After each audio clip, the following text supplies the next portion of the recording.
Good afternoon, my friends. I'm back with another episode of the Blunt Cake series. It's actually episode 17, even though yesterday, or the previous previous training was episode 22. I realized I had screwed up the numbering order, so I'm going to be fixing that with some more Blunt Cake episodes. Some of this will be a reinforcement to what we've discussed in the past in this series and in other trainings, but we need a good reinforcement now and again, right? So I'm excited to be able to contribute to your life and your well-being and happiness that way. So again, welcome. I'm Marshall Burtcher, and I help codependents come to know, love, and live who they are. And help them accomplish that by helping them restore their safety, sanity, and self, understand their value, voice, and vision, and then create and enjoy happy, healthy friendships and relationships in their lives. So yeah, that's what I'm about. So today we're going to have Blunt Cake episode number 17, which is completely out of order with the rest of them. So we can fix this order. Today we're going to talk about, I had it, man, my brain today. Yeah, respecting patterns of behavior and impact. They tell you what the future will be. Because this is something I am reinforcing frequently with my students and my clients because it's a biggie. This can be really challenging to grasp and to trust. So that's what we're going to be talking about here. So before we do that, I need to get this shout out to the community. The community is your safe haven where you can find tools, guidance, and support in your journey beyond codependency. The link is above on Facebook, below on YouTube. If you're listening via YouTube, hit that subscribe button. And if you're listening via podcast, you can go to my website, which is freetheself.com. or to the description in the podcast, and you click on the community there, and boom, you can join and get more support and guidance and connection in your journey back to yourself. So I'm going to get that shared out right now to the community. Come here, and we clicky thingies, and amazing things happen, and voila. So it's lovely to see you all. I appreciate you being here. As always with Blunt Cake episodes, this is a chance to check in with your capacity. Are you ready to hear some bluntness? Are you ready to receive it? Are you ready to deal with some confrontation that might come up for you in, what you're going to learn today? Check in with that. Because if you're not in a space ready for that, this is a good time to not watch this video. Go watch a different video of mine, or even go for a walk, check in with your body, make some space for yourself. Do some self-care, self-regulation, or you can go and connect with others and get some co-regulation there. But if you're ready, let's jump in. Okay, respecting patterns of behavior and impact because they predict what the future will be. So in codependency, we have this element called the fantasy. And the fantasy predicts the future, but it predicts a future based on what we hope will be. And what we hope will be is predicated or built on what we experienced initially with this individual when we were going through what's called the seduction phase. So the way I look at narcissistic relationship cycles is we have a seduction phase where we're love bombed, where we're giving grandiose attention, grandiose promises, grandiose love, acceptance. There's intensity there, and what this does internally is it activates what's called the EDD cycle. So EDD is three things. The first one is E for euphoria. This seduction activates a sense of euphoria within us, and then we are drawn to them. We need them. We start to enmesh with them because a lot of our unmet needs, our undeveloped or incomplete sense of self or identity, and our need or hunger for connection and safety are, wow, I'm getting this. They're being nurtured. They're being nourished. So these child level attachment needs are being flooded by this attention coming from this individual, and we latch on. Now, sometimes seduction doesn't have to be very grandiose. It can be simple as consistency, reliability, and a focus on you. And you're like, well, this is better than nothing, which creates a sense of euphoria all by its own because it's better than nothing. And then you're like, I'll go with it. I'll tolerate this because I don't want to deal with this emptiness, this loneliness, this shame, this guilt, this lack of self over here. which all deals with codependent or what was not met in us and cared for us growing up and into our adulthood. And that's what codependency is trying to meet for us. It's trying to supply identity, connection, and safety. Those are the three necessities in which it attempts to get for us. So we got that going on. So we got our seduction happening. And then we move into the despair phase, which is when we got seduction, which moves into abuse. Abuse triggers despair within us. And then they discard us, which activates or triggers distress in us and then activates despair in us when we get discarded. It's been a bit since I've taught this cycle, so my brain's a little wee. But really what's going on here is when we look at patterns of behavior and they start treating us well again, they start being nice to us, they stop yelling at us, they stop calling us names, they start giving us things that we've asked for, things like that. They're moving us into a seduction phase. They're trying to get us to do something for them. And when we're dealing with this, we're ignoring the rest of the experience. And this is what I mean by patterns of behavior and impact. Because in healthy relationships, they don't result in this kind of cycle. Healthy relationships have a cycle of being seen, loved, valued. So there's a predominance of respect and care for each other. There's a concern about each other's well-being, how things are going for us. Things are built on consent. Relationships are seen as a privilege. It's an honor to be in connection with you. I'm grateful to have this vulnerability with you, that you've shared these things with me, even if they're things about myself or how I show up in a way. At least I'm getting some clarity on how I'm impacting you. And that's not an easy thing to do by any means. That doesn't feel good. But when we're coming from a healthy space, we're willing to receive that because we're concerned.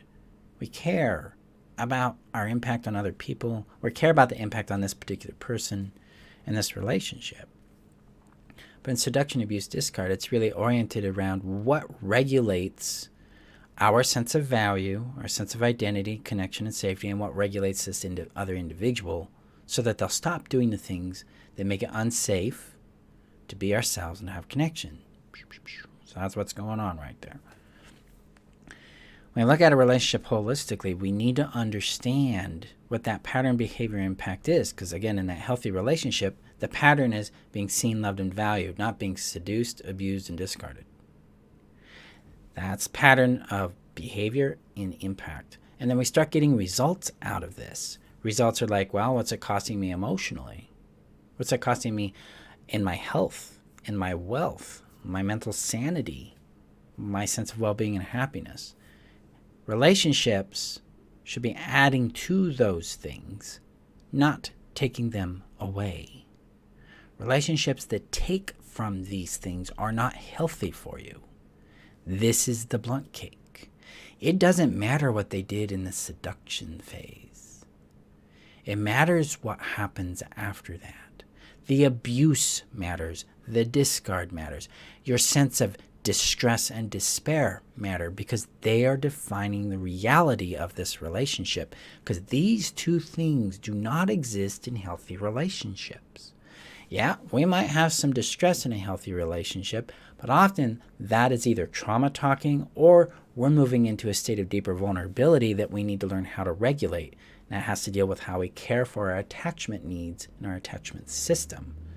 But it's not, the distress isn't being activated by an abusive, discarding, attacking behavior by the other individual. Sometimes it's activated by conflict, difference, disappointment, being told no, having limits, things like that. But those are normal functions of a relationship. We're going to have conflict. We're going to have differences. We're going to have limits. We're going to be told no. We're going to say no. That's normal function there. But being gaslit, being name-called, being physically, sexually, emotionally, financially, or spiritually controlled, harmed, neglected, those are not features of healthy relationships. So that's why there's a distinct pattern of behavior, results, and impact that we can look at that says, hey, this is healthy for me and this is not. And this is where we need to make decisions from. See, a lot of times in codependency, especially with the fantasy, we have been conditioned to make choices based on what I call the primacy of emotion. In other words, the emotion tells the truth. So if I'm feeling a certain way, that's the truth about this thing. That's not an effective place to make choices from. One, because those feelings may change. Two, they're reliant a lot of times on the cycle that you're stuck in, whatever's going on. What we want to make decisions based on is the pattern of results, impact, and behavior that we can predict will happen based on how this person has been behaving for as long as we have known them.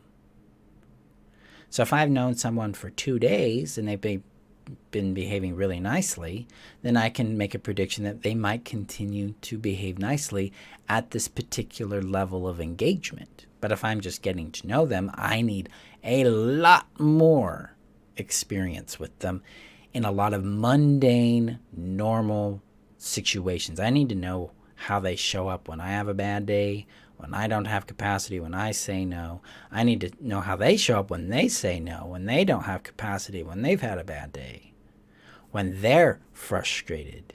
I need to know how they show up when I ask for something I need. I need to know how they ask for things that they need and how they show up with that. We need real experience with these people in a variety of different situations to really coax out who they are on a persistent basis. Then we can start making predictions about the future we would have with them if we were to stay in that connection or relationship with them. That's the point of dating. That's what we really ought to be doing in that. It's not like The Bachelor where you just can do this instantly over 6-9 weeks. It's absurd. I mean, babies take longer to be made than that. Relationships ought to take a little longer than that, in my book. So what we want to be making choices from, especially commitments from, is the pattern of behavior, impact, and result that we can anticipate will happen to us in this particular relationship. This is how we respect ourselves. This is how we keep ourselves in our sovereignty. It's how we can discern what is healthy for us or not. This is healthy relating. So it doesn't matter how nice, how good it is in certain ways. Oh, the sex is great. Oh, they're really good at this thing or that thing. Great. What else is happening? Oh, they abuse me and they discard me and they control the finances and they eliminate me from my friends. Ooh, time to get out of Dodge there. See, the positives do not occlude or cancel out the negatives. The negatives matter because that's where the real impact happens. That's what you are going to live with, and that's what's going to affect your well-being and your happiness. And remember, there's 2 commitments I recommend all individuals have, but especially if we're dealing with codependency. And the first commitment for work in codependency is that I'm going to be honest with my experience. What am I really feeling? What is really happening for me in this? What's going on? And the second one is loyalty to my well-being. When these 2 things are in action, they're active in the way we treat ourselves and the way we respond to life, we're going to be way outside toxic relationships at that point because it's going to be obvious what's going on because we're being honest with ourselves. We're going, this doesn't line up with my well-being, so I'm out. It has to be this blunt. It has to be this finite. Because our brains will lead us into fantasy land of the hope that things will change. Maybe if they'll heal their trauma, maybe my love will heal them. Maybe I can change them. Dangerous grounds, because this is where we lose ourselves. Coming back to ourselves is honesty about what's really going on, how we feel about what the impacts are, and then loyalty to our well-being. That puts us back in our yard, back into our boundaries, back into what we need in our world.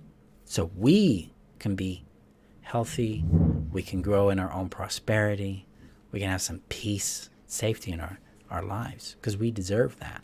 But we have to choose it. We can't depend on others to provide it. We need to be choosing people, places, and things that by their nature bring that and enhance that in our lives. This is how we create safety. Safety within ourselves, because we can self-trust, we can trust our choices and actions, say yes and no to things appropriately, like yes to things that work for us, no to things that don't. and then surround ourselves with people, places, and things that add to this.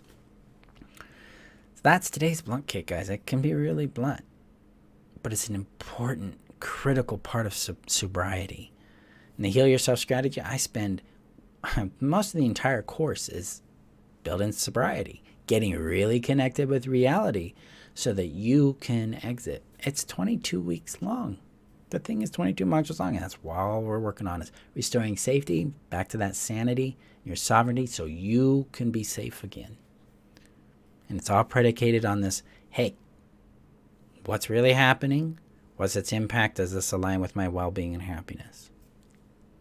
From there, we can make the appropriate choices for ourselves and our lives. Now, that doesn't mean it's easy. It's not an easy thing. It's a very, very difficult journey. And it can take a lot of time to move through this because it can be very complex to get back into alignment with our well-being. There's a lot of moving parts, both internally and externally. We have a lot of healing work there to explore. So as you're merging into this, you're exploring it, you're going to need a number of different resources to guide you in this. I always recommend that my students have a trauma therapist that they're actively working with. I recommend that they work and connect with other students in the community in my courses. So I do that twice a week through live mentoring hours. You can get support and guidance from me as well, because I'm here, got your back. I recommend that they're building a support community. So not just therapists, not just my community and the students, but an in real life community as well to get reinforcement there. A lot of people use Coda or Al-Anon for that. And then building support through friendships, and by doing that through play and through expanding your life just a little farther beyond what you've been going through. That right there, those elements set you up for long-term success because they're nurturing essential needs you have for safety, for connection, and for a sense of identity, of being seen, being recognized, being valued for who you are. So, there we go. Thank you, my friends, for being here and for taking this little journey with me on today's episode of the Blunt Cake series, episode 17, because I, in my gift of numbers, missed number 17. We'll also be doing number 19 and 20 as well, or something like that. So I get these all correct. So, okay. Well, there you go. Play with this. Go gently with yourselves. Holiday offers are coming up. The holiday enrollment special starts this coming Monday, where you can get into the Heal Yourself strategy for $349. It's normally $497, which gets you access to so much. So watch out for that. As well as there's other options to enroll in, like Know Yourself strategy, relationship strategy, and the Everything Forever membership.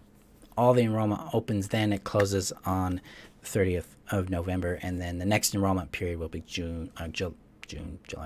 January 10th through the 16th, 2022. So there we go. Go gently with yourselves. I will see you guys in our next episode. Bye-bye.